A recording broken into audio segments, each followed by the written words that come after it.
بسم الله الرحمن الرحيم الحمد لله رب العالمين وصلى الله وسلم وبارك على عبدك ورسولك محمد خاتم النبيين إمام المرسلين وعلى آله وأصحابه وسلم تسليما مزيدا ثم أما بعد إخوة الكرام السلام عليكم ورحمة الله وبركاته. إخوة الكرام فإن الله سبحانه وتعالى ذكر لنا في كتابه العظيم ذلك خير وأحسن تأويلا. Allah subhanahu wa ta'ala nous rappelle dans le Coran un principe quant au fait, et cela après nous avons rappelé que le prophète sallallahu alayhi wa sallam était le meilleur des exemples à suivre. لَقَدْ كَانَ لَكُمْ فِي رَسُولِ اللَّهِ أُسْوَةٌ حَسَنَةٌ. Vous avez certes dans le prophète Muhammad sallallahu alayhi wa sallam un excellent exemple, un parfait exemple à prendre comme modèle. Et donc à la fin du verset il nous dit ذَلِكَ خَيْرٌ وَأَحْسَنُ تَأْوِيلًا.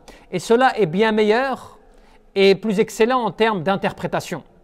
Et qu'est-ce que l'on doit comprendre de cela? Et cela va nous ramener à une réalité que nous vivons tous les jours et de tout temps. À savoir le fait que ce verset فَدَلَّ هَذَا على أن طاعة الله سبحانه وتعالى برسوله وتحكم الله عز وجل برسوله هو سبب السعادة آجلة عاجلة وآجلة. Que ce verset, quant au fait qu'Allah nous rappelle qu'il est le meilleur des modèles, qu'on doit s'adonner normalement à suivre et prendre comme modèle le prophète Mohammed ibn Abdullah dans nos vies, en nous expliquant que cela aussi pour ceux qui croient en Allah et au jour de la résurrection, et que cela est bien meilleur et bien plus excellent en termes d'interprétation, en termes finalement de compréhension, d'adaptation de ce que toi tu dois mettre en application de ta religion. Cela t'indique que l'obéissance à Allah et à son prophète, que le fait de juger par Allah et par son prophète, cela est la cause qui mène au bonheur éternel et sans fin.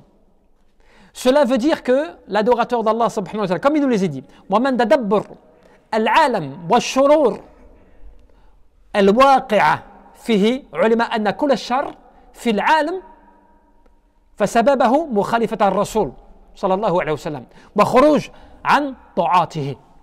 Celui qui va méditer, celui qui va s'arrêter, qui va méditer sur le monde, qui va regarder ce qui se passe autour de lui, qui va regarder le mal constant qui peut se passer, les calamités, les choses comme cela, il verra que tout ce qui se passe dans le monde, selon aussi les propos d'éminents savants qui nous rappellent cela, cela est la cause de ceux qui vont diverger, qui vont contredire la voie du prophète Mohammed sallallahu alayhi wa sallam et qui vont sortir de l'obéissance à Allah et à son prophète. Qu'est-ce que cela veut dire? Cela veut dire, en d'autres termes, que lorsque l'on ne se rend pas compte, nous, parce que les gens ils pensent là, vous savez, les gens, même le musulman, on parle du croyant, du musulman, qui dans sa religion, il ne se rend pas compte que le fait de désobéir à Allah Azza wa Jalla et à son prophète, le fait de dévier de l'obéissance à Allah et à son prophète, cela est la cause du mal, qui peut mener au mal et qui peut amener le mal. Tu t'en rends pas compte, subhanallah. Au point que vous savez, Omar ibn Khattab, un jour il était à Médine et il y a eu un tremblement de terre. Il a rassemblé l'ensemble des gens et il leur a dit: si ce tremblement de terre devait se reproduire sur Médine, je vous quitte. Pourquoi? Parce que lui il savait que le fait qu'une calamité comme cela peut se passer, c'est dû à ce que les gens font, à leurs péchés et autres. Ça amène ces calamités, subhanallah. Et cela c'est bien connu quand on analyse les textes, les récits prophétiques, les hadiths et tout, vous allez voir, c'est étonnant, subhanallah. وكل خير كذلك في العالم فإنما هو بسبب طاعة الرسول صلى الله عليه وسلم وكذلك شرور الآخرة وآلمها يعني بعذابها إنما هي موجبة مخالفة الرسول صلى الله عليه وسلم. Tout ce qui va y avoir aussi en termes de bien, c'est que le fait que la personne va avoir des bénédictions, qu'elle va être guidée, qu'elle va avoir la bonne compréhension, la lumière dans son cœur, le mal qui va l'éviter, tout cela et tout, eh bien cela est dû au fait de sa conformité, au fait d'obéir et suivre le prophète Mohammed sallallahu alayhi wa sallam. Subhanallah. On ne se rend pas compte. On pense que nous, des fois, les choses se passent autour de nous, dans le monde, comme cela, tu vois. Dans les générations, on pense que c'est quelque chose qui est lié aux époques. Des fois, tu discutes avec les gens, tu leur dis, tu vois ceci, cela, ils te disent, oui, mais nous, avant, c'était pas comme cela. Nous, à notre époque, à nous, c'était pas comme cela. Non, mais aujourd'hui, maintenant, tu vois, les jeunes, ils sont égarés à cause de ceci, cela. Tu vois. En fait, ils trouvent des prétextes, tu vois, divers et multiples pour justifier le mal et pour justifier les calamités. Alors qu'en réalité, on en est les premiers responsables. Puisque, par ce qui a été révélé d'Allah à son prophète, cela n'est pas mis en application. Cela est négligé, cela est contredit, cela est dévié, subhanallah, par les gens. Eh bien, cela amène ces calamités. Et c'est pour cela, subhanallah, qu'on te dit même ce qui est la cause de la mauvaise situation dans l'au-delà, ce qui peut amener à la punition dans l'au-delà, ce qui peut amener à ce que la personne ne se retrouve pas ni dans le bonheur ici-bas et ni dans le bonheur de l'au-delà, c'est par le fait de sa négligence et de sa contradiction à la voix du prophète Mohammed sallallahu alayhi wa sallam. Subhanallah. وما يترتب كذا يعني عليه فلو أن الناس أطاعوا الرسول حتى يعني طاعته لم يكن في الأرض شر يعني قط. Ibn al-Qayyim rahmatullah te disait, si les gens, après ça peut paraître étonnant hein, pour certains d'entre nous, on va se poser la question, mais il te dit, si les gens s'adonnaient à respecter et à obéir au prophète Mohammed dans ce bas monde, il n'y aurait plus de calamité, il n'y aurait plus de mal qui les toucherait. En fin de compte, on ne se rend pas compte que la clé de Sa'ada, du bonheur, du bien-être, elle est dans le fait de suivre et d'obéir à ce qu'Allah Jalla fi'ala, le Seigneur des mondes, nous a commandé. D'emprunter sa voie. Et vous savez ce qui fait partie des calamités? C'est le fait que quand tu réfléchis, un petit peu, tu réfléchis un peu à ce que le prophète il t'a enseigné. Quand tu vois tous les biens principes, les bons principes, tout ce que le prophète nous a véhiculé à travers tout ce qu'il nous a enseigné, et qu'aujourd'hui, nous, tout cela, on le néglige. On ne s'y intéresse même pas. Voire même des fois, on le dénigre. Quelque chose qui fait partie, par exemple, de la sunna, qui fait partie de la pratique prophétique, tu vois, dans ses paroles, dans ses actes, dans son comportement, dans sa façon d'être, dans sa façon de penser, dans tout cela. Des fois, ça ne nous intéresse même pas.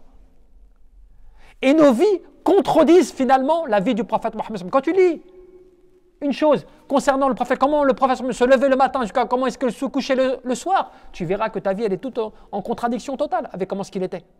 Et après tu te demandes pourquoi il m'arrive des choses mauvaises dans ma vie.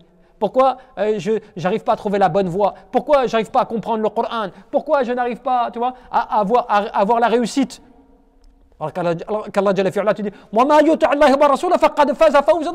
celui qui obéit à Allah et à son prophète, voilà celui qui va obtenir la réussite. Mais pourquoi Allah Jalla fi'ala nous garantit la réussite à celui qui obéit à Allah et à son prophète?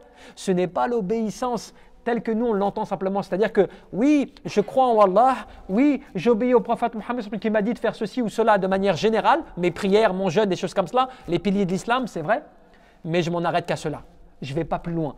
Donc forcément cela, en grande quantité, eh bien, peut amener au mal, peut amener le mal, peut pousser à des calamités, des choses comme cela.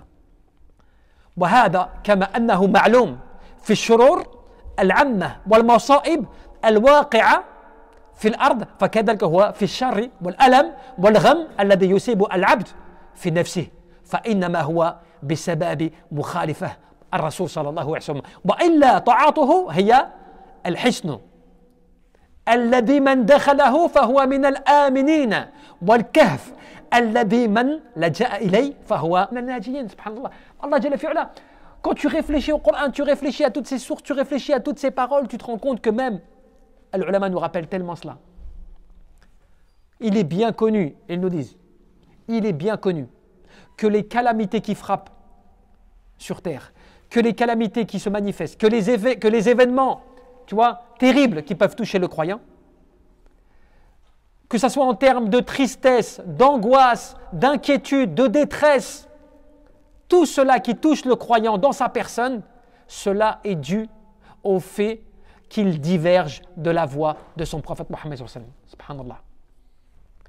Et que lorsque tu commences à obéir à Allah, cela veut dire que tu commences à concrétiser vraiment l'obéissance à Allah, la pratique, ta pratique religieuse, mais de manière scientifique, que tu commences à réfléchir de quelle manière et pourquoi Allah Jalla fi'ala t'a révélé tout ce qu'il t'a révélé, et pourquoi le prophète Mohammed t'a enseigné tout ce qu'il t'a enseigné, que ce n'est pas hasardeux, que tu commences à mettre cela en pratique, tu sais ce qui se passe? Tu rentres dans la citadelle. La citadelle protectrice d'Allah subhanahu wa ta'ala, de sécurité et de bien-être, qui devient la caverne dans laquelle la personne se réfugie pour se protéger des calamités qui peuvent le toucher. Subhanallah.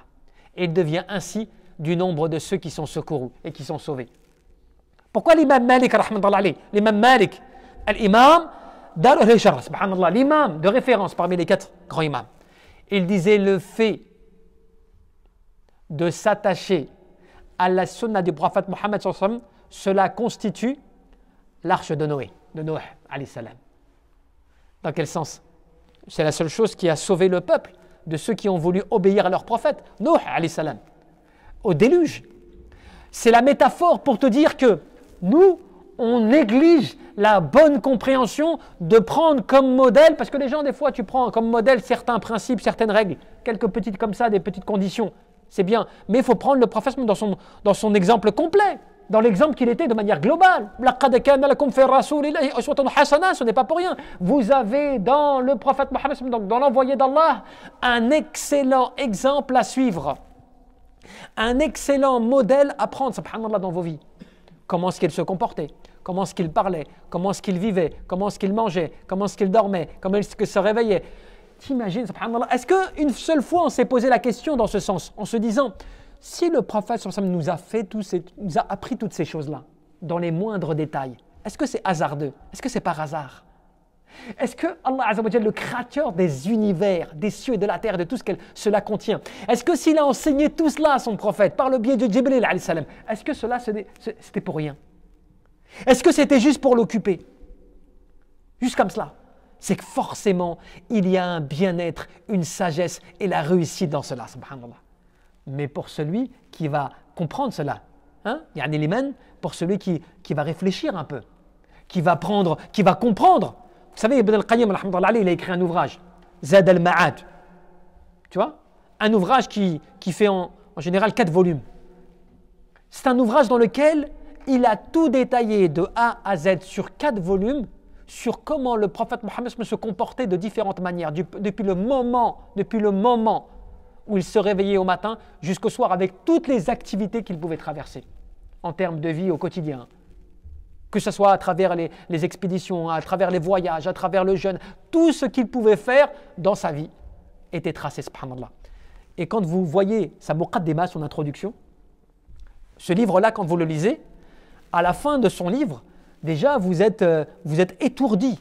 Vous êtes étourdi par la quantité de connaissances et de sciences et par le fait de tous ces détails magnifiques et ces explications extraordinaires qu'il a données. Mais le plus étonnant, ce n'est pas cela. C'est quand il vous dit dans l'introduction qu'il est en train d'écrire cet ouvrage alors qu'il est en voyage. Et que son esprit n'est pas complètement concentré et qu'il ne peut pas s'arrêter à échanger avec des gens de science sur le sujet. Subhanallah. Ce qui veut dire, il nous dit, je n'ai pas accès à toutes les sciences nécessaires ou aux ouvrages nécessaires pour pouvoir donc j'écris cela alors que je suis en voyage. Subhanallah. Et tu lis le livre, tu dis, mais comment cette personne a pu écrire cela en voyage alors que c'est une encyclopédie incontournable qui a traversé les siècles. La baraka, subhanallah, la bénédiction dans l'ilm, la baraka yani dans le waqt, dans le temps, la baraka yani tu vois dans l'iman, dans la foi, dans tout cela. Quand tu es touché de bénédiction, et parce qu'il avait le souci profond et sincère de vouloir s'arrêter au moindre détail de la vie du prophète Mohammed. Regardez jusqu'à où la personne a été amenée.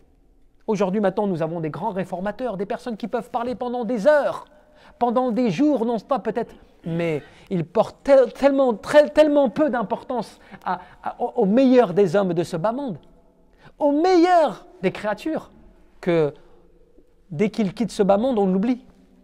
On ne sait même plus ce qu'il a fait. On ne connaît même pas ses œuvres.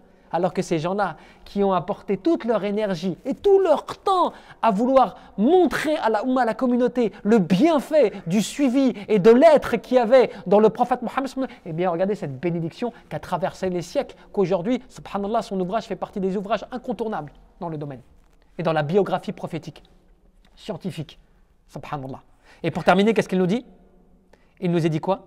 Il nous a dit فعلم أن شرور الدنيا والآخرة إنما هي الجهل بما جاء به الرسول صلى الله عليه وسلم والخروج عنه. Parmi les choses qui sont bien connues, il y a le fait que le mal qui peut toucher dans ce bas monde et dans l'au-delà en est le fait d'être ignorant de ce avec quoi est venu le prophète Mohammed sallallahu alayhi wa sallam. Le fait que tu sois ignorant de ce avec quoi est venu le prophète sallallahu alayhi wa sallam, eh bien c'est quelque chose qui génère le mal dans ce bas monde et dans l'au-delà. Et tu sors de cette citadelle, de cette caverne protectrice d'Allah Azza wa Jal par le fait que tu ne sais pas où tu vas. C'est comme si finalement, écoute bien, c'est comme si finalement que tu étais équipé, tu étais bien, par exemple tu avais les valises, les bagages pour ton voyage, tu avais la nourriture nécessaire, tu as le moyen de transport, tu es bien équipé, tu as tout ce qu'il faut pour bien voyager, d'accord? Tu pars en voyage, mais tu n'as même pas de boussole et tu n'as même pas de carte avec toi, donc ce qui veut dire que tu ne sais même pas où tu vas. Est-ce que ce que tu as te servira vraiment? Non, à un moment, tu seras épuisé et tu vas épuiser tout ce que tu as au point qu'à la fin, il se peut que tu meurs sur le chemin parce que tu n'auras plus rien avec toi. Eh bien, le fait de quitter l'obéissance d'Allah et son prophète, le fait de ne pas s'attacher à chaque détail finalement, eh bien c'est comme si tu voyageais tout au long de ta vie jusqu'à ta mort sans véritablement avoir tous les moyens nécessaires pour être secouru. Subhanallah. Et c'est pour cela que on te dit وَهَذَا بُرْهَانٌ قَاطِعٌ عَلَى أَنَّهُ لَا نَجَاةَ لِلْعَبْدِ وَلَا سَعَادَةَ إِلَّا بِاجْتِهَادِهِ فِي مَعْرِفَةِ مَا جاء به الرسول صلى الله عليه وسلم علما والقيام به عملا. Voilà la chose qui doit conclure et qui conclut la chose, à savoir le fait que la preuve incontestable en est qu'il n'y aura pas de secours, il n'y aura pas de réussite et l'adorateur ne sera pas heureux tant qu'il ne va pas faire un effort conséquent au fait de connaître ce avec quoi est venu le prophète Mohammed sallallahu alayhi wa sallam, de manière scientifique par la science et par le fait de mettre en pratique ce qu'il sait.